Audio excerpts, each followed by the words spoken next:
Hello everybody and welcome back to my channel. And if this is your first time here, welcome. This is Essential Patience and I am Patience.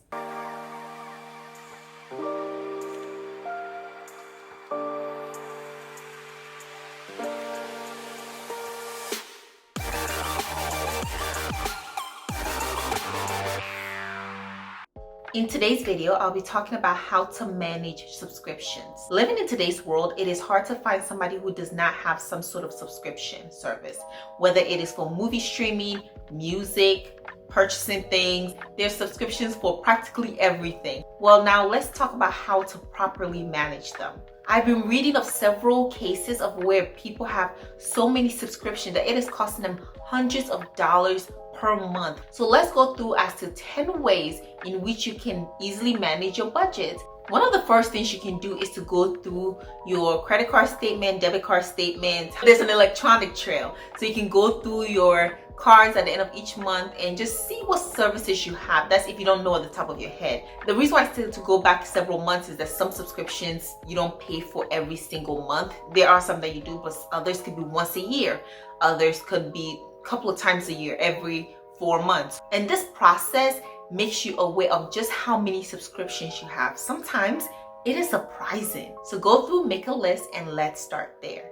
Number 2 is to make sure you're jotting down the prices and calculating exactly how much that comes to. This can go from less than $100 a month to several hundred, maybe even thousands, depending on what you're subscribed to. Put down how much it costs and add it all up. This just makes you aware of how much you're really spending on subscriptions and if that price is okay with you or if you would like it to be much lower than it is. And most times I find that many people would like it to be much lower. Number 3 is to categorize. An example will be movie streaming services.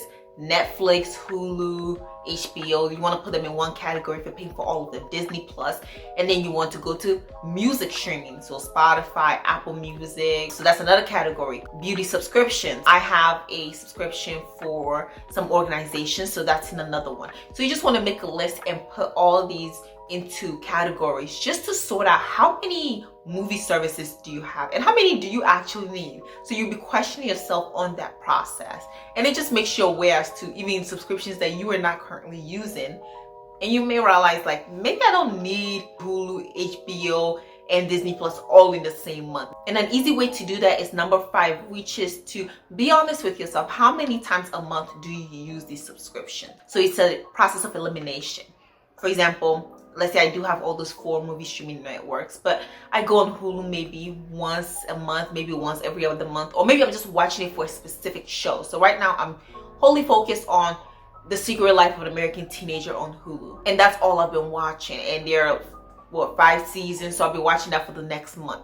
So I'm not really using my other movie streaming services. So that's a way to categorize it and to say, okay, right now I'm just using Hulu. You can go ahead and cancel or pause the ones that you're not using. You can always go back, like even in a few days, you finish your show that you're watching, you can go back and unpause the other one and pause which one you're using. But let's say you have this service for God knows what, but you never use it. You even forgot you had it. You can go ahead and cancel it. I've done this process several times, and one time I ended up saving a lot of money because I was paying for antivirus and I didn't even have the computer anymore. So number 5 is to stick to one subscription service at a time.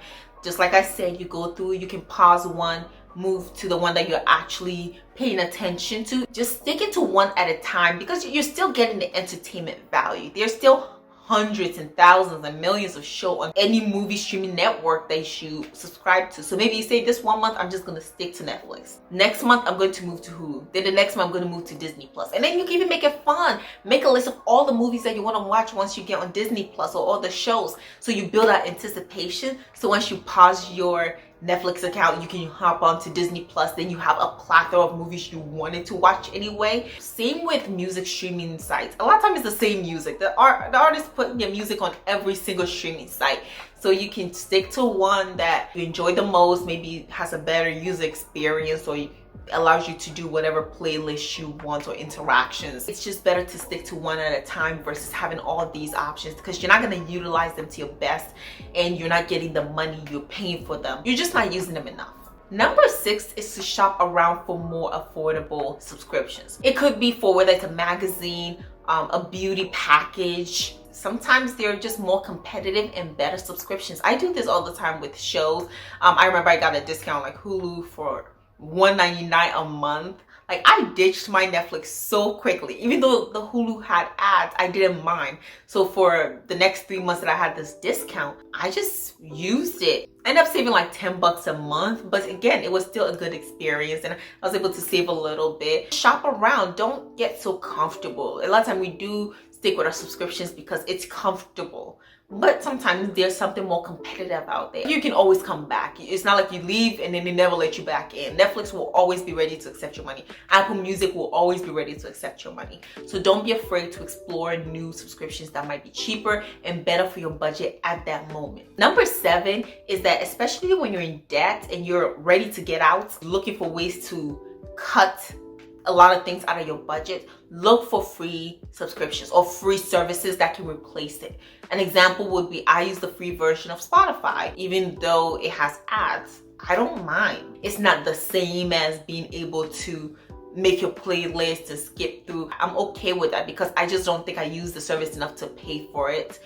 You can also maybe listen to music on YouTube. Again, it has ads, but it's still great. Maybe free radio stations. If it's movies, there are like different platforms that you can watch free movies, not like the illegal ones that will get you a virus, but I'm talking about movies on like YouTube or free service or like on the TV. I mean, you need cable for some of that, and it's just for a moment in time. Back when I was in college, I would always pause my subscriptions on whatever movie service I was using when it was time for school because I was learning so much. Like, I had a lot of classes to take. I had to focus on my schoolwork, so I wasn't watching movies enough to justify the cost. So rather I'll just stick to YouTube, and it was helpful and it was a good experience. Like I said, a lot of time I wouldn't have even opened my movie streaming service because I have to do my homework, I have exams, I have this, and I just had a better experience going to a free service where I'm not thinking about, oh my god, I'm paying for this and I'm not using it, but instead I'm more focused on my schoolwork. Number 8 is to know that this is just for a season. Just know that when you're in a time where maybe you need to ramp up your emergency fund, pay off credit card or student loan debt, there are different expenses coming up that you need funds for, the best way to do is to cut down on these. You can resume it at any given time, but just know that even though it might be like $10, $20, sometimes $50, $100 a month, this adds up and it can really help you achieve your other financial goals in better time and come back and enjoy the service once